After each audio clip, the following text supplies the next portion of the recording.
that time of the week once again, my friends. Good evening, I bid you welcome to the Madhouse. My name is Adam Feasy. It's good to have you all back. Same time every Wednesday. Hey, we got fantastic guests every Wednesday. And we got a pretty good one for you this week, actually. All the way from the USA, Jimmy Aschenbener and Ricky Biagiola from The Outsiders. How's it going, guys? You good? It's good, Adam. Well, thank you. Yeah, you're our second non-British guest, because we had John Landry from Faceless Orphans a little while back. That guy's so funny to interview, honestly. Well, I hope they still like us. Well, yeah. So, just to give a bit of context to this interview, a DJ from Hamilton Radio in the USA called Gene Piero. Shout out, Gene, if you're watching, bro. Hey, Gene. Hello, Gene. He interviewed me about the upcoming Hellcats album Claws Out on his radio show, and it was also streamed on Facebook Live as well. Not that anyone wants to see my ugly mug outside of this show. And then this guy called Jimmy keeps popping up. He was like, "Oh, I like this guy. I like this guy." So we got chatting, and he showed me some Outsiders. I had heard the name bandied around before, but I had to listen to your newest song, I've Got a Heart Too, and it's fantastic, guys, honestly. Very Tom Petty inspired, if I'm honest. That is the newest song. I am right there, aren't I? Yes, you are right. Aye, nice. And obviously, I've got to ask, how come after kind of so many years of not writing originals, because it's not your first original back on it, but how come you decided to really get going with that again? Adam, Go ahead. The Outsiders had disbanded way back around 1970. And there was no noise from the band probably for almost 20 years. The original lead singer, who has now passed away, Sonny decided to, how can I put it, reinvent his career as a solo artist when nostalgia acts in the US started to become popular. So for a good, almost again, 20 years, he was able to perform solo with a backup band of his own choosing, with rotating members, of course. And until he had a very, very serious medical condition happen right around 2014 or so. So I had kept in touch with him off and on over all those years. And I had been playing here locally around the Cleveland area. But due to his inability to continue to perform and his eventual passing, I thought to myself, perhaps there might be a little interest in a reinvented Outsiders group.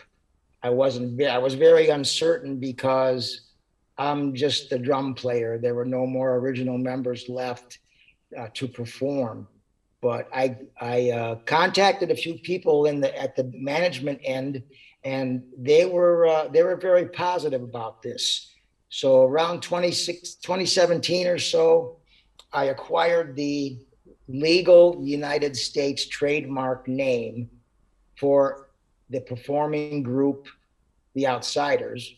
So that is mine legally, and I was able to contact my friends, Jimmy being first, Rik, the keyboard player, second, and Greg, the bass player, third. And we started rehearsing, and one thing led to another, blah, blah, blah, blah, blah. And the Outsiders were formed, available, and ready to play. So at that point, we were able to be booked for a couple of shows. One here locally, one in Florida, and then of course, the COVID virus put a stop to all that. So we used our time off to safely get together and compose I've Got a Heart, which was just out in a few months ago in January. And the song, early January. The song prior to that, You and Me, was probably last Thanksgiving, Jim? That is correct. Yeah. Late October we dropped it. Yeah, I mean, what I like with the new songs, because obviously I've gone back and listened to some of the old material too. You're not trying to reinvent the wheel with it. It's like you very much know your style and you go for it. Fine, write new songs, of course, because everyone needs them. I mean, I should probably get around to writing some new songs for my lot pretty soon. But yeah, you didn't try to reinvent the wheel. You just came out with some cracking, catchy tunes. Honestly, just a comment that's come in for you, Ricky, from Tony Feasy, my dad, who is actually also my drummer. Yeah. Honestly, he's the drummer in Adam and the Hellcats. He loves your drumming gloves. He's kind of been debating the idea of getting sort of like the fingerless drumming gloves for a while. Is there any particular reason you went for that? Yes, there is. Not to get too, not to get too personal. What is your drummer's name? Tony. Tony, can you see my hands in this? Right. I have a neuromuscular condition that makes my hands and legs very, very weak. I need help gripping things. And I started wearing drumming gloves, oh my goodness, a number of years ago, probably 6 or 7 years ago, just as an aid, because my hands are so weak. The littlest bit of perspiration or slipperiness causes me to drop them. So I find them extremely beneficial. And the stickier they are, the better they help me hang on to things. So and of course, Tony would know, there is a little sacrifice in dexterity. I don't have that thumb control that most drummers would have. So I have to forego that for the overall effect of being able to just hang on to things and be able to play with a degree of intensity that's necessary. Well, you do so well with it, honestly. Like, just to simply to listen to you play drums, you wouldn't know, really. Well, thank you. Honestly, I've known other drummers that have used them for different reasons, even just simply for grip. Like, I used to play drums in a couple of bands myself, and I had these grippy gloves that I used for playing rugby. Honestly, because they were good for keeping the ball in your hand. Oh, absolutely. Right. And especially when someone tries to tackle you down, you can actually keep hold of the thing. But it turned out they weren't too bad for gripping drumsticks at the same time, really. That's very cool, man. Thank you for sharing that. So, I mean, Jimmy, were you a fan of the Outsiders before you ended up with the chance to join them? Well, first off, I have to say this. My friend Ricky, I've had 18-year-old kids after shows can come up to me and say, how the hell does he do that? Really. And, here's a guy who takes, he's out for blood, man. I don't care if you're practicing. I don't care if you're recording. I'm sure you've been in situations where you've had to tell the guy, okay, kind of give it the whack for us, will you? Oh, no, not Ricky. With that being said, even with what he takes what he has and he doesn't make excuses. He just keeps going. As far as being an Outsiders fan, oh my gosh. The second song I learned how to play on the guitar was Time Won't Let Me. Honest to God. Nice. Ironically so, flash forward maybe 30 years ago, where I had auditioned for Tom King because he was getting the Outsiders back together. This is probably early 90s? 86. Late 80s? Yeah, 86. Yeah. And I went to audition. and it was kind of cool because, you know, I was in awe of this guy, you know, because I'm like, oh my gosh, you know, this is Tom King. And I got the gig, but I was so busy with playing with the regional band that I was in that I could not, in my heart of hearts, you know, commit to the Outsiders at that point in time. Broke my heart. Now, my friend, Rob Mitchell, actually ended up playing bass with them and a couple other guys that I knew locally. You know, and then flash forward to 2018, where I met this guy, Ricky Biagiola, otherwise known as Ricky Baker. Asked him about that. That was really good. And I've always been a fan. I mean, you know, they were Cleveland proud to begin with. And we've had some good bands out of here, man, but the Outsiders, just, you know, it was the songs. You could tell it was a camaraderie with these people. I got to know Sonny pretty well. He was an angel. I mean, just great guys. You know, so yeah, I was a huge fan. And that evening at Ricky's kitchen table, when he asked me to join the Outsiders, I was next to my wife, Stacy, who kept punching me in the leg going, just say yes and shut up. Just say yes and shut up. And overly thrilled. I mean, it's a labor of love. Shout out to your wife for punching you in the leg on that one, mate. I'm telling you, well, you know, and she was right because she knew it's what I wanted to do. It's what I've always wanted. She knew I was an Outsiders fan from way back in the day. And, you know, just to have the opportunity to, you know, so much respect for Tom King and for Sonny and for Bill Bruno. Now those all, you know, all of the original guys, and Ricky, of course. And it just, you know, just so much respect for these guys that to be able to take that, you know, to take their sound and perhaps bring it up to modern times, if you will. And just the very fact of being able to be a part of it is a blessing. I mean, it is. It's like, it makes days very, very pleasant. And the cool thing is that the other three guys that I play with, Adam, are like family. Nice. It's fun. We've had our first couple of audience questions tonight. Shaleem Hussain, our most prolific commenter, is back.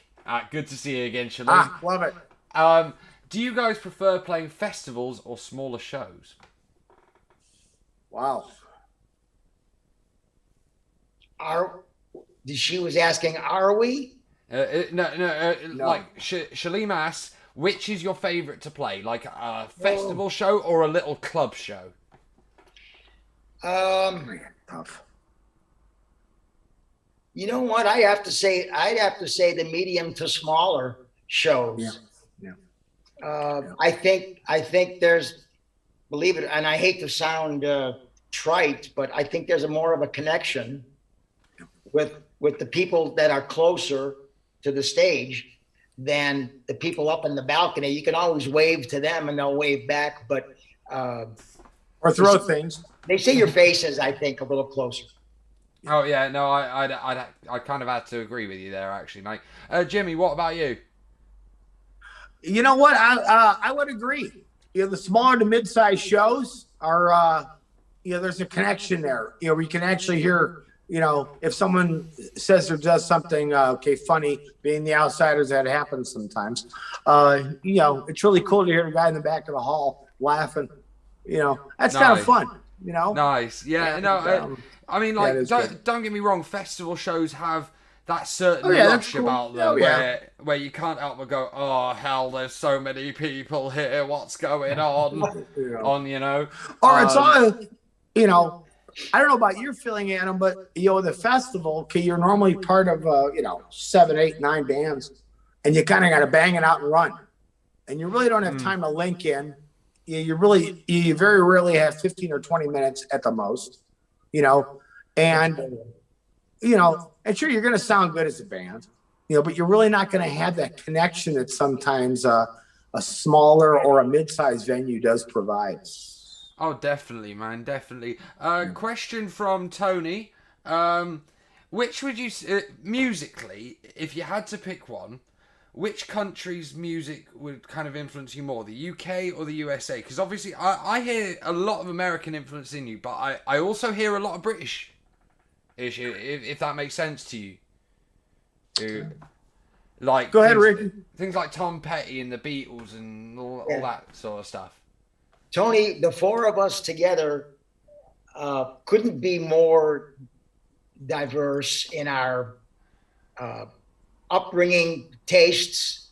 I'm quite a bit older than the guys in the band, well, older than Jimmy anyway.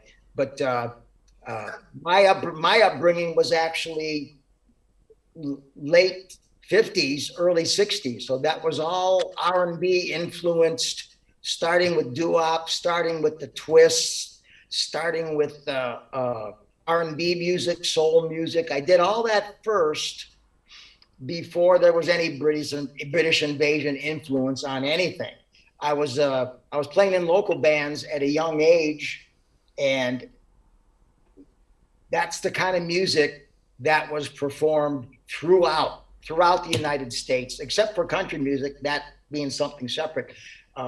When I came up, first starting to play the drums, probably 1962 or so, all through school, I was playing 2 and 3 nights a week in bars, in saloons, and again, it was R&B influenced dance music. The British invasion came shortly after, I'd say probably 3 or 4 years later. And of course, that was the beginning of a completely different, the music changed. The Beatles changed, Dave Clark 5 changed, the Kinks, all the British bands, the kids my age started growing their hair, and where we used to wear continental clothes and suede hats and shark skin suits. That all changed. So we have different tastes. That's my influences. My influences are there. I'm speaking too much. I'm sorry. No, hey, that's the whole point of the show, Ricky. My influences. No, go ahead. You're right. My influences are early R&B music, all the way from blues to James Brown to soul music to Wilson Pickett to Otis Redding, all that stuff that we used to play. People danced, and eventually things evolved. But I certainly do appreciate all the different changes, from British invasion to classic rock to disco to lounge music. Over the years, I've played all that through all the different changes just to keep playing and make a living in music. I kind of rolled with the times. Jimmy's turn. Oh, it's my turn. No, when I was a kid, a little way back in the day, my Buddy Holly was one of the first influences, without a doubt. I remember hearing "That'll Be the Day." That was actually the first song I learned how to play on the guitar. A lot of British invasion. My mom, actually, my parents were big music people. I remember, either the radio was on, Wixie 1260, which is more on that later, or the hi-fi mono was going, and Buddy Holly, all of the British invasion stuff. Actually, some old school country. In regard to for instance, one of my favorite songs is "The Race Is On." That's a country tune. I've always liked that kind of stuff. But then again, as you and I have discussed, I'm a big fan of the Jam. Nice. I mean, big time. Big country. So that, as Ricky said, we're kind of a melting pot of all this together. There's some classical influences, and there's some Indian influences, and there's some Chinese, also some Chinese food influence too. Definitely. At least after the show. Absolutely. And Jimmy discovered some little British band called Adam and the Hellcats, but we don't really talk about them here. Now that band kicks it, but more on that later. I'm saying nothing, bro. I'm saying nothing. Shalim's got another question. What's it been like reconnecting with people who were fans from the very beginning? I'm guessing this one's probably more for you, Ricky. Absolutely. We are scheduled to perform with, how can I put it, our peers, our acts from the time, and most of them have gone through the changes that the Outsiders have gone through, whereas it might be just the former frontman. It might be Dennis Tufano. It might be Gary Lewis. It might be two of the Buckinghams. So we, Peter Rivera from Rare Earth. There's a lot of nostalgia groups, of course, that have gone through changes. Inevitably, members have passed away. Members have taken each other to court. Whatever. They don't get along. They don't want to perform. Welcome to the music industry. So, I am looking forward. We haven't had the opportunity, at least for the past year and a half, to see any of our friends on the road. But they're out there, the vocal groups, the Jay and the Americans and the Classics 4, and again, there's very, very few that have all original members. It just doesn't happen anymore. We were hoping to see Chad and Jeremy on the cruise. A year from now. Well, there's only one of them left, and they may not be up to sailing. It's a kind of grueling week to fly from Cleveland to Florida to get on the boat and then go through the necessary meeting and greeting and promotions and saying hello and performing as well for people on the boat. But we're looking forward to it. A lot of the acts from 3 years ago when the original cruise was planned are not going to be able to make it next March for one reason or another. They've lost a member. They've decided to retire or whatever. But I would love to run into some of the people that we spent a lot of time on the road with the Shadows of Night. Jimmy. That did Gloria from Van Morrison's Gloria. They remade it here, and it was a huge hit. And the others have just stopped performing. So the ones that still remain, we'll see them again. Oh yeah. Yeah, no, that's cool. That's cool. Michael Chant, haven't seen you before. Welcome to the Madhouse. I guess you know him. Hey, Mike. He asks, Ricky, were you the drummer on Outsiders album number 2? And when did you realise that Lonely Man had become a big Northern Soul hit in the British dance clubs? I didn't know that at all. Fair enough. Actually, that's one of my favorite, one of the favorite recordings that I played with the Outsiders. I like Lonely Man.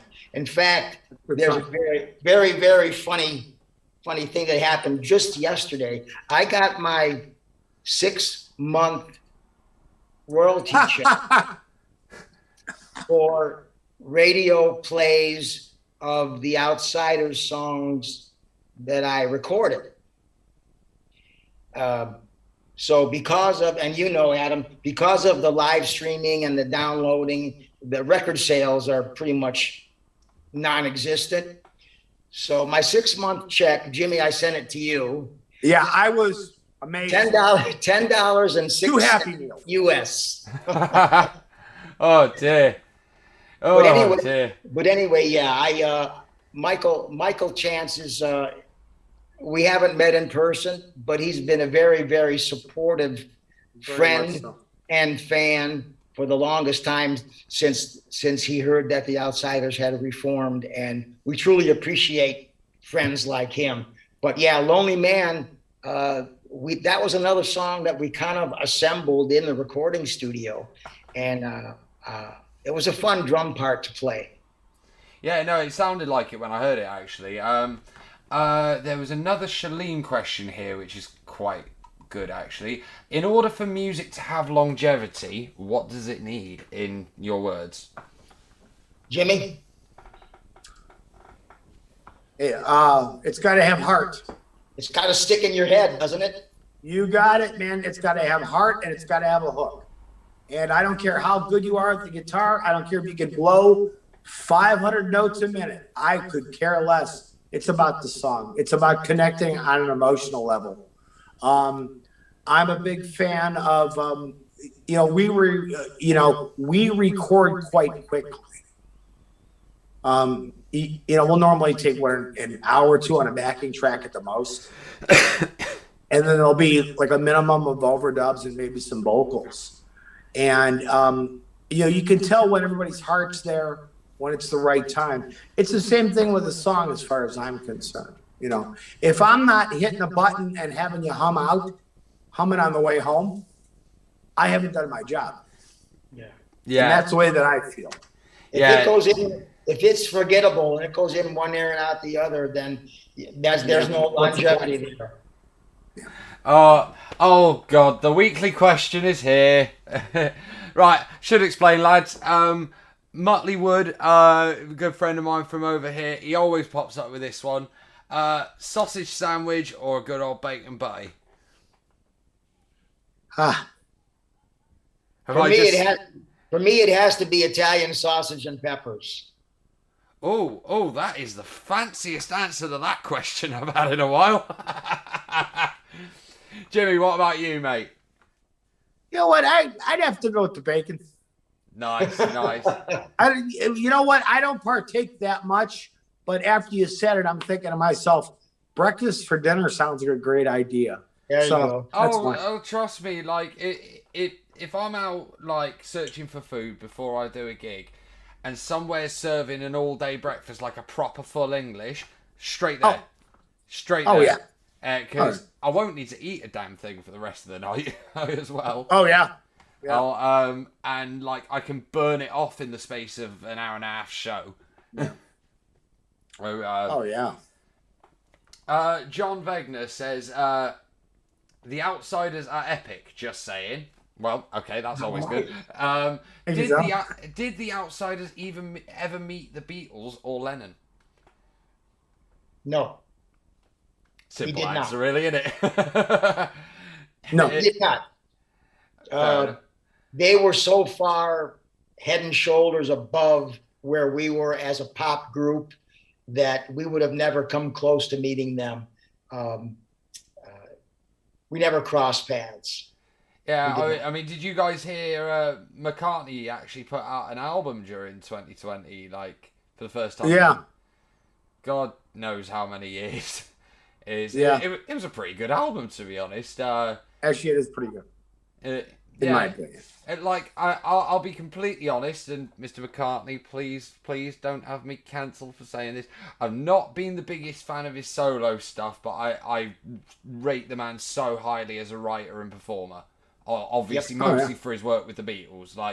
Just some of the solo stuff left me wanting a little. Well, here's a good one.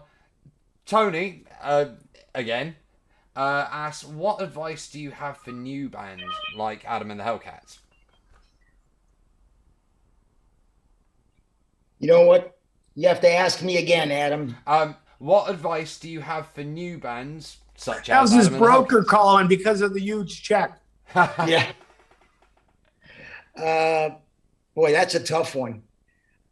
So I'm sorry to say, so much of it is just good fortune, right place, right time.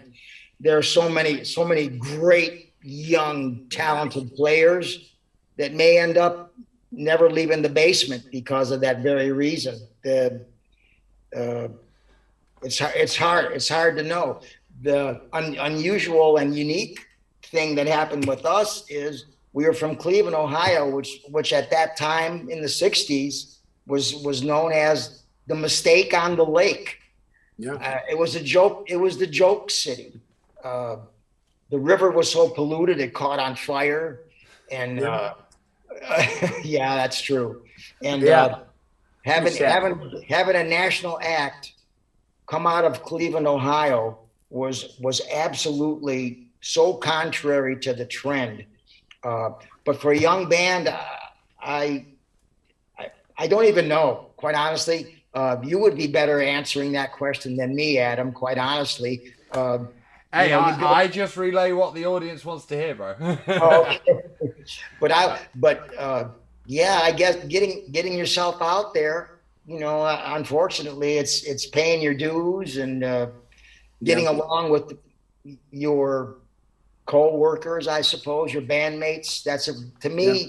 To me, I'm sorry, a lot of people might not agree, but I think that's every bit as important. Oh my God! I mean, in my band, to be honest, I have to be able to get along with all of them. There's 8 of us crammed in a little van together to go to shows, See, the guys don't take a mini, is what you're telling me. Oh no, we do not take a mini to shows, mate. Jesus. See, I'm hurt now. Shalim asks, have you thought about creating a documentary to introduce audiences to the band and reintroduce the band to the fans? We would love to do that. I don't know that a benefactor would think that was a worthwhile project to sponsor, but our story is so similar to so many other stories from 60s acts. Everybody, forgive me, everybody got screwed the first time around because we were kids.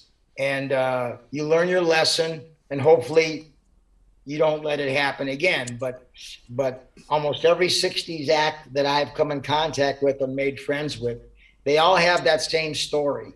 They got lucky. They became popular. They were taken advantage of financially and by lawyers and managers, and it's just one of those things. But today, I really don't know. There's the mediums are different. There's no record sales. everything is internet based.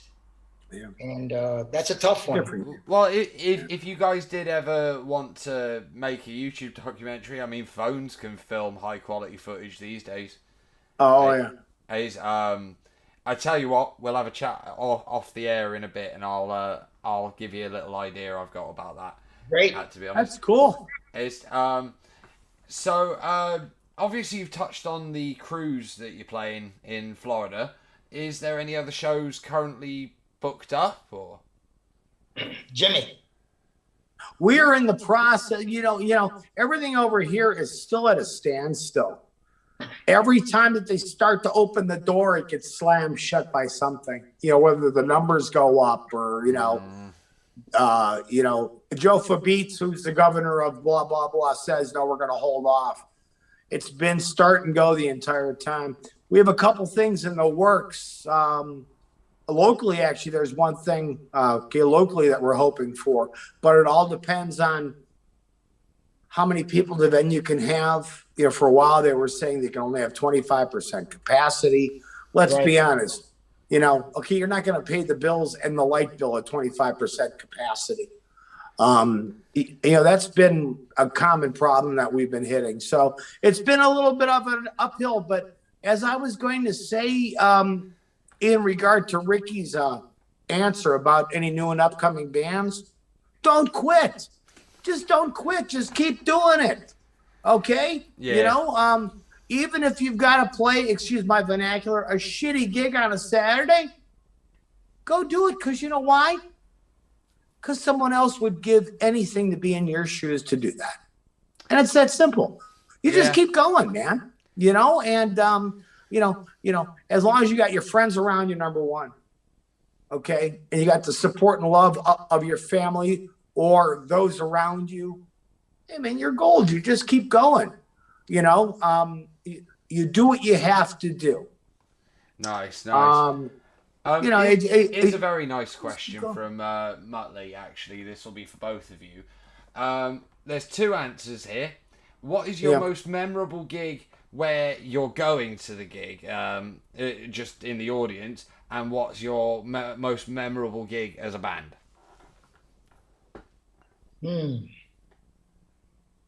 Trying to think back. I haven't got been, a little bit of a history, more of a history than I do. I haven't been to a. Well, you know what I enjoyed? I don't know, Jimmy. I don't know if you met us there this past time. We were here in Ohio and we saw Jay and the Americans with Peter Noon and I believe the Fruit Gum Company. I wasn't with Pete. Yeah, the Fruit Gum Company was there. that was the most recent, and those were acts that were popular when we were popular. So it was nice to see them, even though we didn't get a chance to visit, of course. But trying to think.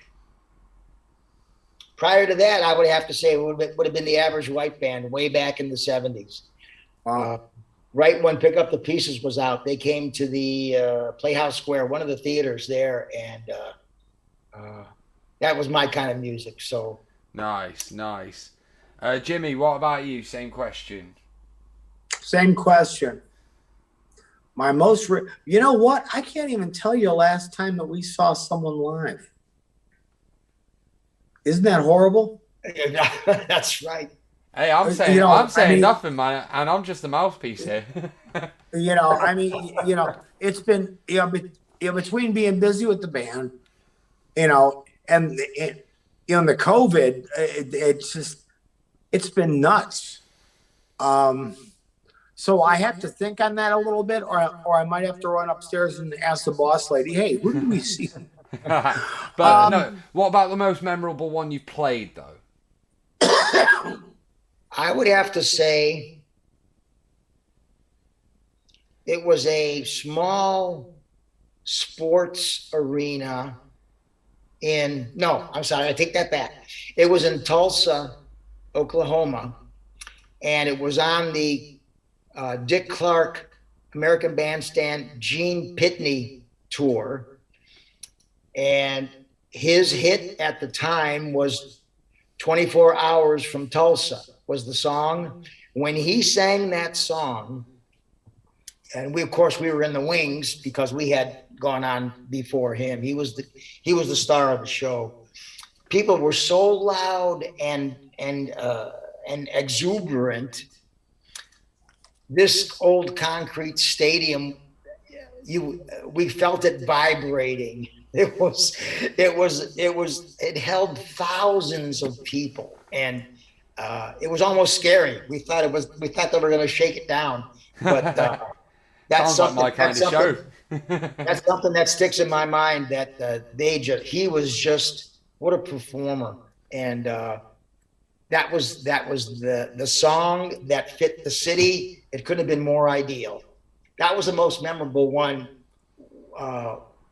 We performed that. We did our opening act with the McCoys and B.J. Thomas and Len Berry and Chad and Jeremy were there as well. And it was the whole tour, the Gene Pitney tour. There was probably 8 different acts. I'm sure I'm leaving someone out, but that was memorable, most memorable. Nice. Just something you'd probably like to know. Muttley's just said, it's payday tomorrow. I'll be trying to buy your entire studio discography. Where is the best place to buy all the albums, and I guess singles as well, on CD preferably? Hopefully I'll double your next 6-month royalty check. Oh, there you go. You're all set, Ricky. Things have been out of print for years and years. You might find a 25th anniversary compilation compact disc on Amazon or one of the sites, but they've been out of print for a very long time. And the only way to get our new promo CD is he could send me an email. I'd be happy to mail him one with our current 10-song CD. And of course, they are the 2020 versions of a lot of original Outsiders songs, and with a couple of new ones on there. But nice. You could go to the website and which is www.theoutsiders.usalive.com, and I'd be with his address, and I'd be happy to send him one. Motley, you heard the man. Get in touch. Michael Chant says, Ricky, what's it like playing a bean pot? I'm not sure where this comes from, and I really want to know. Everybody picks up on that, Ricky. Amazing. They do. We were in Boston, and we were scheduled to. Who were we with? We were with the Syndicate of Sound, and hey, little girl. Yeah, and the Dick Clark's American TV show Where the Action Is was filming acts for the national TV show. We were in Boston. They wanted us to go to the Boston Harbor to do the filming. They had a small crowd of young people as fans, but it was an awful, overcast and drizzly, chilly, rainy day. And of course, back then, all the acts lip synced their hit records. No one ever performed live because it always came out so poorly. So I'm looking at the sky, and we're actually standing in the drizzle. So I said, I'll be damned if I'm taking drums out of cases and setting them up in the rain. I'm not doing that. So you heard of the Boston bean pots. Well, this thing was probably 3 feet across and almost 2 feet high.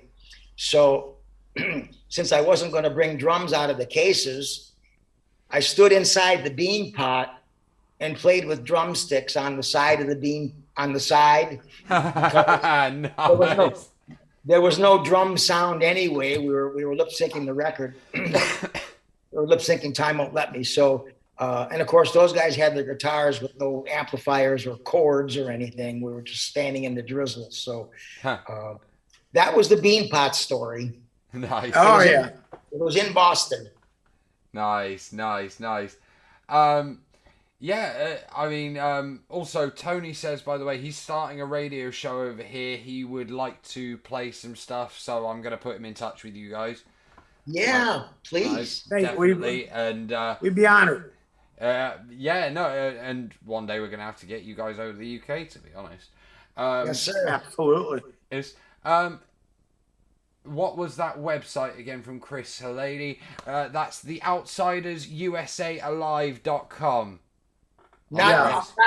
USA Live. Oh, yeah, sorry, yeah, theoutsidersUSAalive.com. Right. Chris. So, correct. Yeah, please go check that out. Guys, you've been fantastic tonight, honestly. It's been a pleasure, Adam. Honor having you on. As for you lot watching, awesome to see you as always. As always, I should be announcing the next guest in the next few days. When I get a moment from sorting Hellcat stuff out. Great. Things good. Are going a little crazy at the moment. Good. Just a reminder to everyone, please go and check out The Outsiders' new stuff. And also, remember the debut Adam and the Hellcats album drops on April 12th on all the online platforms. All the media.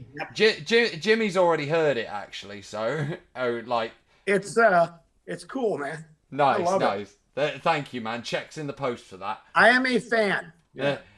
Your check's in the post, mate. Don't worry. Beautiful. But yeah, all right, everybody. Jazz Lamport, my bass player, actually says farewell. Nice to listen to your stories. Thank you. Thank Jazz. You. Hopefully, we'll get these guys over here one day.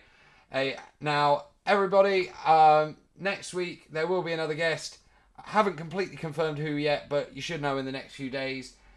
And thank you. This show goes from strength to strength, and as much as I love the guests, it's you guys that really make this happen. I've been so lucky to do this. Thank you so much. My name is Adam Feasy. Massive thank you to the Outsiders for coming in, and until next time, I release you from the Madhouse.